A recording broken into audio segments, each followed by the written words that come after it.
성삼일체 하나님 아버지 은혜와 평강이 함께 하시기를 주의 이름으로 기원드립니다. 예수님은 하나님의 뜻에 따라 온 인류의 죄를 감당하시기 위한 준비를 하셨습니다. 맨 먼저 어떤 준비를 하셨나요? 이 땅에서 장차 사명을 이어 감당할 제자들과의 정리였습니다. 예수님은 제자들과의 관계 정리를 최후의 성만찬으로 교제를 나누었던 것입니다. 예수님은 성만찬을 주재하시면서 이런 말씀을 하셨습니다. 이 떡은 내 몸이고 이 잔은 많은 사람을 위하여 흘리는 나의 피, 곧 언약의 피라고 말씀하셨습니다. 두 번째로 어떤 정리를 하셨나요? 제자들과 헤어지게 되지만 다시 만나게 될 것이라는 언약의 말씀을 이와 같이 해 주십니다. 진실로 너희에게 이르노니 내가 포도나무에서 난 것을 하나님 나라에서 새 것으로 마시는 날까지 다시 마시지 아니하리라고 하셨습니다. 그렇습니다. 그리고 예수님은 제자들에게 이런 말씀을 들려주십니다. 내가 양들을 쳐왔으나 양들이 다 흩어질 것이라는 겁니다. 그러나 제자들은 흩어지지만 예수님은 죽은 자 가운데서 다시 살아나 저 제자들보다 먼저 갈릴리로가 기다리고 계시겠다라는 것입니다. 예수님의 말씀을 들은 베드로는 모두가 예수님을 버릴지라도 그 자신은 그리하지 않겠다라고 예수님에게 말씀을 올려드립니다. 예수님의 베드로의 말을 들은 예수님은 베드로에게 말씀하기를 내가 진실로 내게 이르노니 오늘 이 밤 닭이 2번 울기 전에 네가 3번 나를 부인하리라 하자 베드로는 완강히 부인하며 났습니다. 그 자신은 예수님과 함께 죽을지언정 예수님을 부인하지 않겠다라고 합니다. 그러자 베드로가 부인하자 주변에 있는 모든 제자들까지도 함께 한 목소리로 부인하며 나섰던 것입니다. 그렇습니다. 그러므로 부인의 길이란 이 제목으로 여러분들과 함께 은혜를 나누고자 합니다. 첫째로 베드로의 부인입니다. 성만찬을 끝내신 예수님은 십자가를 지기 위한 마지막 기도를 하나님께 드리기 위해서 예루살렘을 떠나 감람산으로 올라가십니다. 예수님은 가시며 함께한 모든 제자들이 이제 다 떠날 것을 말씀했을 때 뭐라고 했다고 했죠? 베드로의 부인에 대해서 우리 예수님은 베드로에게 말씀하십니다. 닭이 울기 전 3번 부인할 것을 말씀을 했던 것이죠. 그렇습니다. 예수님은 기도를 마치시고 정말 어떻게 됐나요? 내려오실 때 병졸들에게 그만 붙들리게 됩니다. 그리고 제자들은 예수님의 말씀처럼 다 흩어지고 예수님 곁을 떠나고 맙니다. 그러나 베드로는 거리를 두고서 예수님이 끌려가는 것을 보면서 따라간 것입니다. 베드로는 멀찍이 따라 대제사장의 집들 안까지 들어가서 아랫 사람들과 함께 앉아 불을 쬐면서 예수님이 힘을 받는 것을 보고 있는 것이죠. 다 이것을 우리 베드로가 지켜보고 있는 것입니다. 그렇습니다.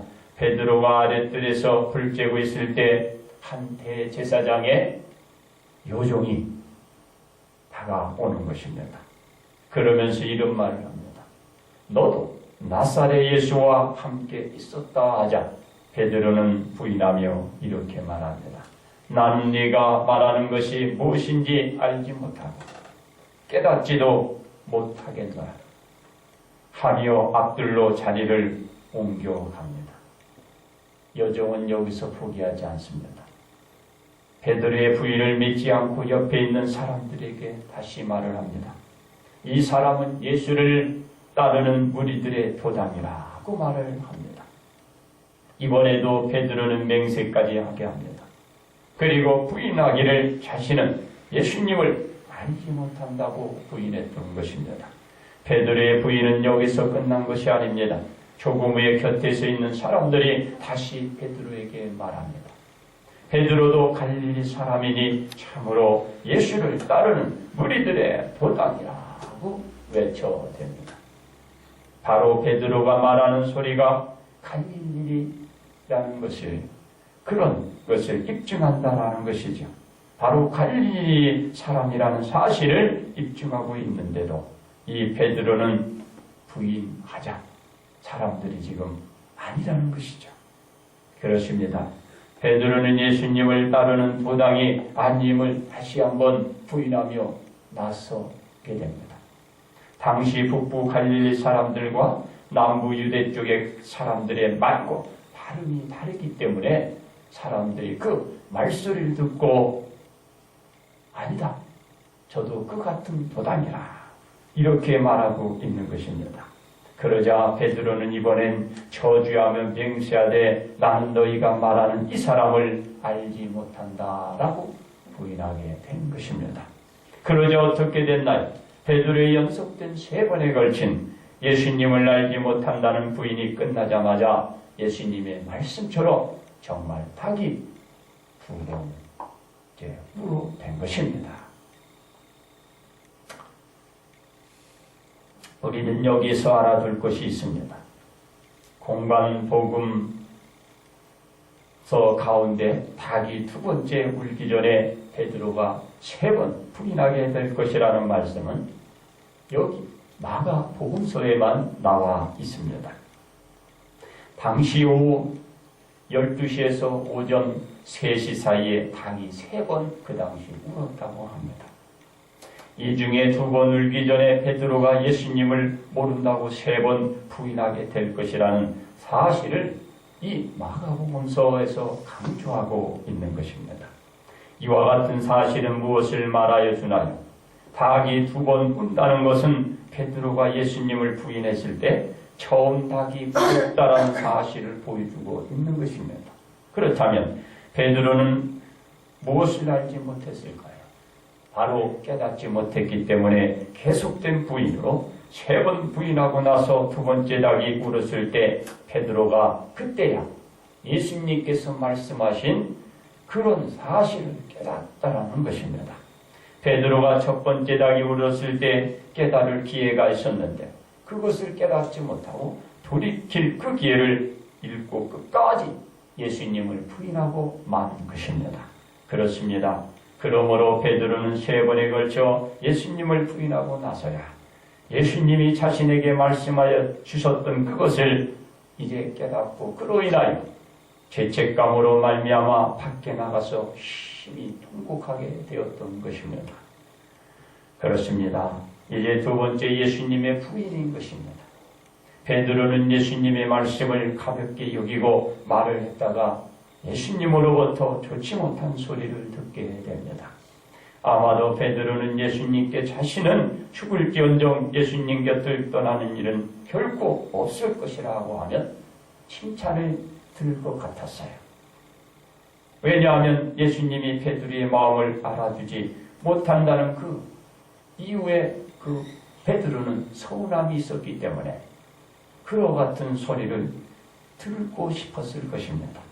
그러나 그 소리는 듣지 못했던 것입니다. 이는 예수님이 저 베드로에게 바르게 가르쳐 주시는 것을 그 자신이 생각하지 못했기 때문에 아마도 서운했을 것입니다. 그러나 예수님의 말씀은 어떻게 됐나요? 이루어진 것입니다. 누가 귀담아 듣지 않았나요?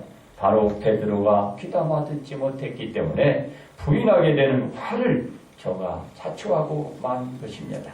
그렇습니다. 예수님은 사람들에게 끌려가 신문을 받을 당시에 우리 예수님은 하나님을 부인한 적 있나요? 한 번도 부인한 적이 없습니다. 예수님은 처음부터 자신의 정체에 대해서 사람들 앞에서 바뀐 적이 없는 것입니다. 예수님은 하나님의 아들이라는 것이고 그 자신은 십자가를 지고 온 인류의 죄를 예수님의 피로 씻기고 온 백성들이 예수님께 구원을 받아 하나님께 가게 한 그 복음의 전파를 처음에 전했고, 그리고 현재에도 예수님은 많은 사람들 앞에서 신문을 받는 현재도 똑같은 말씀을 한 것입니다. 그렇습니다. 예수님의 자세히 못마땅한 대제사장들과 온 궁의 사람들은 예수님께 이렇게 물어봅니다. 내가 너로 살아계신 하나님께 맹세하게 하노니 네가 하나님의 아들 그리스도인지 우리에게 말하라. 예수님은 다그치는 것입니다. 이들의 질문에 예수님은 피하거나 부인하지 않았습니다. 예수님은 부인하지 않으시고 이렇게 말씀하셨습니다. 너희들이 바로 말하였느냐. 그러나 내가 너희에게 말하노니 이후에 인자가 권능의 우편에 앉아 있는 것과 하늘 구름을 타고 오는 것을 너희가 보이라고 하신 것입니다. 그렇습니다. 예수님은 자신을 위협하고 협박하며 죄인으로 몰기 위한 그들 앞에서 전혀 부인하지 않고 사실 있는 그대로 말씀을 하시며 저들에게 말한 것입니다. 예수님의 말씀을 들은 대제사장들과 온 궁의 사람들은 신성모독으로 예수님을 몰아세우고, 그리고 예수님의 얼굴에 침 뱉으며 주먹으로 치고 때리며 조롱하였던 것입니다. 그리고 예수님을 빌라도 총독에 끌고 가 신문을 받게 한 것입니다. 여기서도 예수님은 어땠나요? 예수님은 빌라도 총독의 물음에 네가 유대인의 왕이냐고 물었을 때 무엇이라고 했나요? 네 말이 옳도다라고 하신 것입니다. 이 말씀을 하시고 아무 말씀도 하지 않은 것을 저 본 빌라도 총독은 그는 크게 놀라고 했던 것입니다. 왜냐하면 예수님의 말씀 여호와에 따라 예수님은 살 수도 있고 죽을 수 있었기 때문입니다. 그런데도 예수님은 전혀 저들 앞에서 어떠한 것도 부인하지 않고 맞다고 하신 것입니다. 예수님은 죽음보다도 죽음을 피하기 위해서 자신의 그 모든 것이 하나님의 독생자 아들이라는 것을 피하면 그것이 더 치욕이었어요. 예수님은 한 번도 부인하는 것이 없었습니다. 바로 부인하는 것이 죽음보다도 고통이요 치욕이었고, 예수님이 오신 그 목적을 망각해보는 그것이 그런 일들이 되기 때문에 그런 것입니다. 바로 하나님께서 실수 없는 또 그런 일들을 우리 예수님이 만들어내는 것입니다. 하나님께 실수 없는 아들이 되는 것입니다. 그리고 온 백성들에게는 회복할 수 없는 죄인의 낙이 지키게 되기 때문에 예수님은 시인하지 않고 바로 이들 앞에서 맞다고 시인한 것입니다. 그렇습니다. 빌라도 총독은 무리들의 밀란 우려로 인하여 죄도 없으신 우리 예수님을 저 무리들 소원대로 그들에게 내어주신 것입니다. 예수님을 십자가에 달도록 하였던 것입니다. 그러자 무리들은 예수님을 채찍질하고 옷을 벗기고 홍포를 입히고 가시관을 엮고 머리에 씌우고 갈대를 손에 쥐고 들리게 해서 조수하는 것입니다. 그리고 그들은 그 앞에서 무릎을 꿇고 예수님을 희롱하고 놀려댄 것입니다. 예수님은 이 모멸감을 받으면서도 그 누구 앞에서도 하나님의 아들됨을 한 번도 부인하지 않은 것입니다. 그리고 그들 앞에서 떳떳이 나는 하나님의 아들이요 너희를 구원할 그 메시아 구세주임을 저들 앞에 시인했던 것입니다. 그러므로 예수님은 하나님의 아들이라는 사실을 부인하지 아니하시고 온 인류의 구원주가 되시는 메시아로 오셨음을 다시 한번 부인하는 것보다는 시인한 것을 우리 모든 사람들에게 드러내 주신 것입니다. 세 번째로 자녀들의 부인인 것입니다. 베드로가 예수님의 말씀하신 대로 그 자신은 정말 세 번씩이나 예수님을 부인하리라고 아마 이 베드로는 상상도 못했을 것입니다. 왜냐하면 베드로는 예수님을 위하여 언제든지 죽을 각오가 되어 있었기 때문인 것입니다. 지금 당장이라도 자신의 의지를 보여달라고 하면 보여드릴 수 있을 정도로 이 베드로는 자신이 그 신념이 확고히 서 있었기 때문에 그런 것입니다. 이 상황에 이른 베드로가 예수님이 말씀하신 그 말씀이 그의 귀에 들어올 리가 없었던 것입니다. 그렇습니다. 베드로가 장담한 대로 모든 일들이 되었나요? 그렇지 못했습니다. 베드로는 막상 닥치자 예수님이 말씀하신 대로 제자들은 다 흩어지고 그 자신도 겁이 나서 감히 나서지 못했던 것입니다. 그리고 예수님을 모른다고 계속해서 3번씩이나 부인을 했고 자신은 살아보겠다고 예수님을 저주까지 하면서 그 상황을 모면해 보려고 했던 것입니다. 그렇습니다. 처음엔 베드로는 자신이 예수님을 3번씩이나 부인할 수 있는 사람이라는 생각은 전혀 하지 못했던 그와 같은 사람이었습니다. 바로 우리도 똑같은 사람인 것입니다. 그런데 유기가 그만 베드로로 그 하여금 예수를 모른다고 부인하면서 달아나려는 마음을 가지게 만든 것입니다. 여기서 우리 자녀들은 무엇을 알아야 될까요? 저 베드로에게서 어떤 교훈을 받아야 할까요? 유기 상황 속에서 반드시 필요하다는 것은 그 믿음을 알아야 한다는 것입니다. 베드로는 이 믿음이 거여되어 있었던 것입니다. 여러분, 한 나라의 온 백성들을 살리는데 한 여인의 결단이 필요했던 시기가 있었습니다. 그 장본인은 에스더란 여인이었습니다.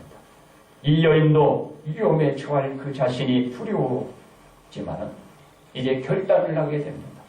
어떻게 저 여인이 극복했는지를 여러분들 아실 것입니다. 바로 이 에스더는 믿음이었습니다. 이 여인이 한 말은 무엇인가요? 내가 죽으면 죽으리라. 이 믿음으로 저 왕 앞에 나아간 것입니다. 바로 하나님께 대한 전적인 신뢰를 가지고 나아가 온 백성들을 구원한 것입니다. 죽음을 두려워 부인했다면 에스더 그 자신뿐 아니라 온 백성들의 크나큰 곤란과 어려움이 닥쳐왔을 것입니다.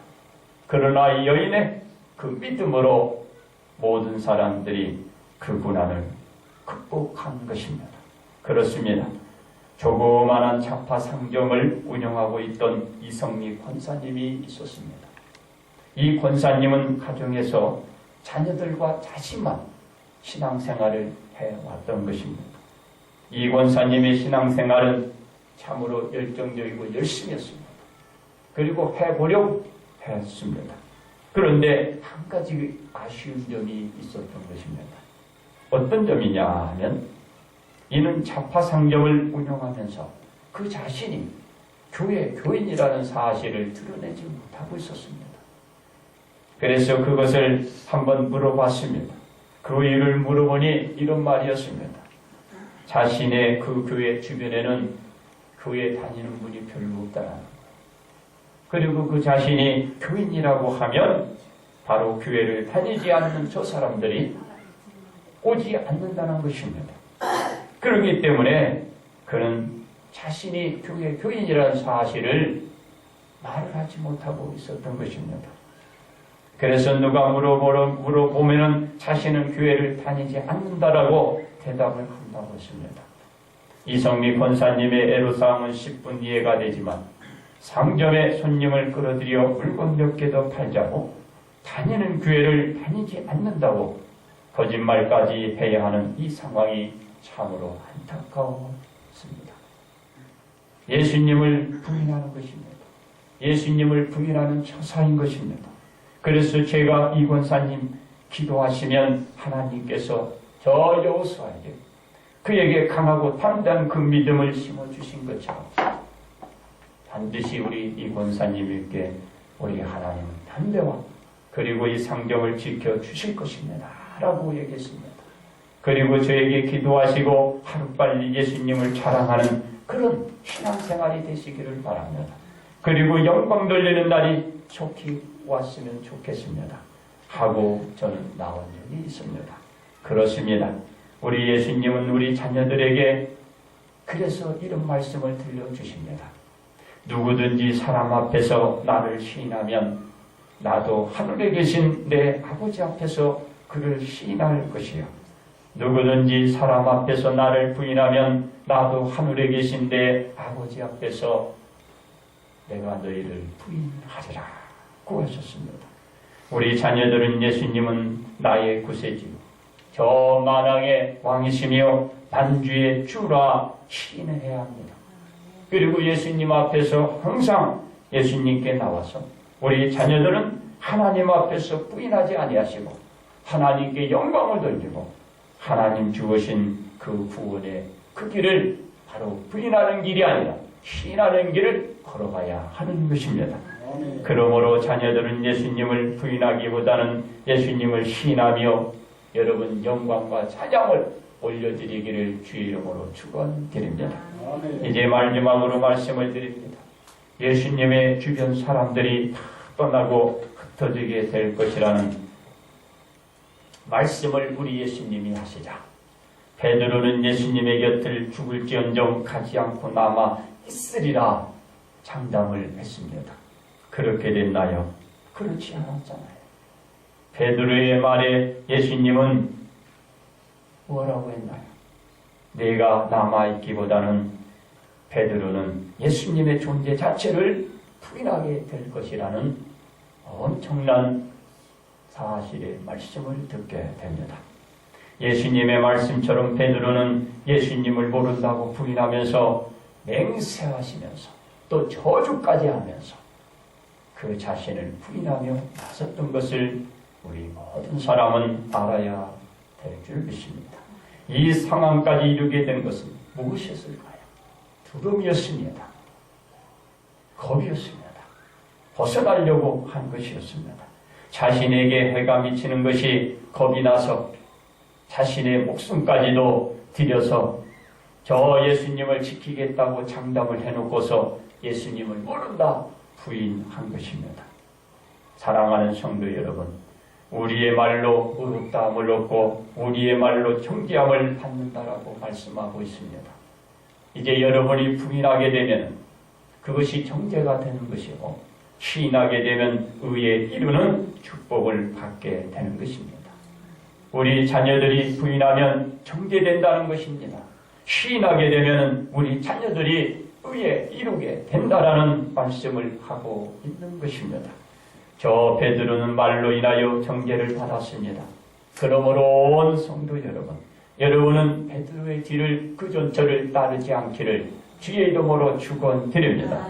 그러므로 온 성도 여러분은 예수님을 부인하는 길이 아닌 예수님을 시인하는 생활로 날마다 예수님과 함께 걸어가는 이 복된 신앙 생활로 축복되시기를 주님의 이름으로 축복합니다.